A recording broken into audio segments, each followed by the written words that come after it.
அன்பார்ந்தவர்களை, பிறருக்கு மதிப்பு கொடு.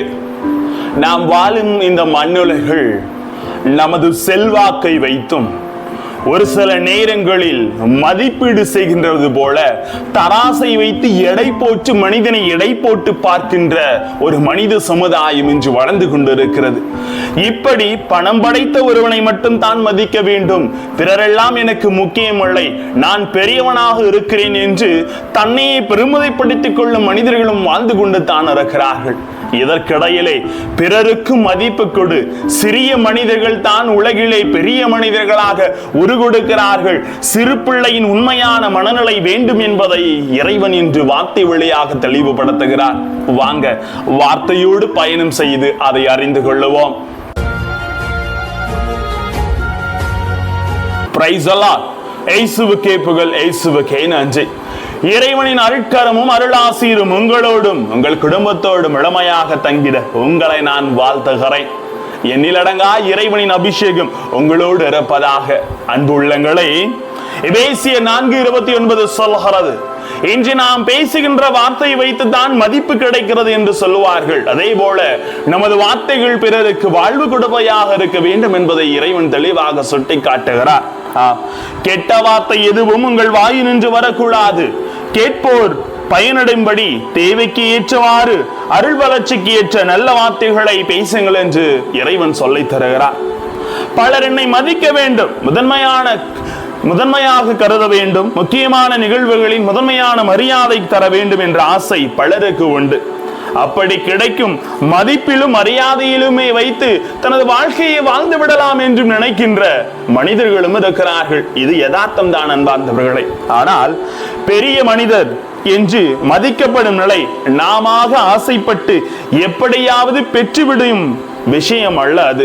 மாறாக அது நமது தாழ்ச்சியான பொறுமையான இயல்பு வாழ்வால் பலரால் அணிவிக்கப்படும் ஒரு உண்மையான நிலை. இந்த அடிப்படை வாழ்க்கை உண்மையை உணர நாம் இன்று தவறிவிடுகிறோம். சீடர்களும் இந்த உணர்தல் இல்லாததை உணர்ந்த இயேசு அவர்களும் கூறுகிறார். லூக்கா 9:50 தெளிவாக சொல்லுகிறது, உங்கள் எல்லோரிலும் சிறியவரை பெரியவர் என்று ஆண்டவர் உணர்த்துகிறார். இயேசுவுக்கு பின்னால் நான் தான் இருக்க போகிறேன் என்ற இந்த 12 பேருக்குள் ஒரு போட்டி நிகழ்கிறது. யார் பெரியவர் என்ற உணர்வு. ஏனென்றால் இவரோடு செல்கிறோம், அற்புதங்களை காண்கிறோம், எனவே மக்கள் இவருக்கு பின்னால் நம்மை தான் உயர்ந்தவராக நினைப்பார்கள் என்ற ஒரு வித்தியாசமான உணர்வு இந்த சீடர்களிடத்தில் இருந்திருக்கலாம். அன்புமிக்கவர்களை, ஆண்டவர் இயேசு அழகாக இன்று உணர்த்துகிறார். இதற்கு அழகாக ஒரு சவுக்கடி கொடுக்கிறார். இயேசு ஒரு சிறு பிள்ளையை தனக்கு சமமாக நிறுத்தி அந்த சிறு பிள்ளையை ஏற்றுக்கொள்பவர் தன்னை ஏற்றுக்கொள்கிறார் என்று உரைக்கிறார். நல்ல காரியத்தை யார் செய்தாலும் அதை தடுக்காமல் அவரது நன்மைத்தனத்தை அங்கீகரிக்க தவறக்கூடாது என்ற உன்னதமான பாடத்தை ஏற்று கற்றுத்தருகிறார். இன்னைக்கு சின்னவன் பெரியவன் கிடையாது, எல்லோருக்குள்ளும் இறைவனால் கொடுக்கப்பட்ட ஒரு உண்மையும் தகுதியும் இருக்கிறது. அதன் வழியாக அவர்கள் நன்மைகள் செய்கிறார்கள். அதை நாம் பாராட்டி அவர்களுக்கு மதிப்பு கொடுக்க வேண்டும். எல்லோருக்கும் மதிப்பு கொடு என்பதை இறைவன் தெளிவாக உணர்த்துகிறார். அன்பார்ந்தவர்களை, திருவள்ளுவர் அழகாக சொல்லி இருக்கிறார், அடக்கம் அமரருள் உய்க்கும், அடங்காமை யாரிருள் உய்த்து விடும் என்று சொல்லப்படுகிறது. இதற்கு உண்மையான பொருள், அடக்கம் தாழ்ச்சி என்ற உயரிய பண்பு நமது பெயரை என்றும் வாழ வைக்கிறது என்பதையும், ஆனால் அடக்கமற்ற குணமும் தாழ்ச்சியற்ற மனமும் நம்மை இருளிலே தள்ளிவிடுகிறது என்பதை உணர்த்துகிறது. அன்பார்ந்தவர்களே, ஆகவே தான் பல ஆண்டுகளாக பாறைக்குள் புதைந்து கிடக்கும் நிலைக்கரை படிமம் தான் பிற்காலத்தில் வைரமாக மாறி பயனளிப்பது போல, மதிப்பு பெறுவது போல, சில நாட்கள் மண்ணுக்குள் மறைவாக புதைந்து கொண்டு தன்னை முழுமையாக உருக்கொடுக்கிற சிறு விதை பெரிய ஆலமரமாக வளர்ச்சி பெற்று போற்றப்படுவது போல நாமும் நமது ஒவ்வொரு செயல்களை வைத்து எல்லோருக்கும் மதிப்பு கொடுக்க வேண்டும் என்பதை அவர் உணர்த்துகிறார். யார் பெரியவன் என்பது இந்த உலகிலே கிடையாது.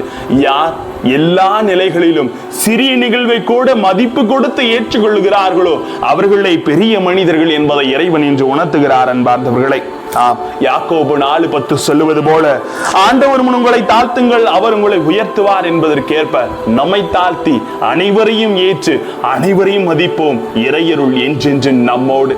இதோ இந்த மாதம் முழுவதும் இறைவன் வழி நடத்த இருக்கிறார் அன்பார்ந்தவர்களே.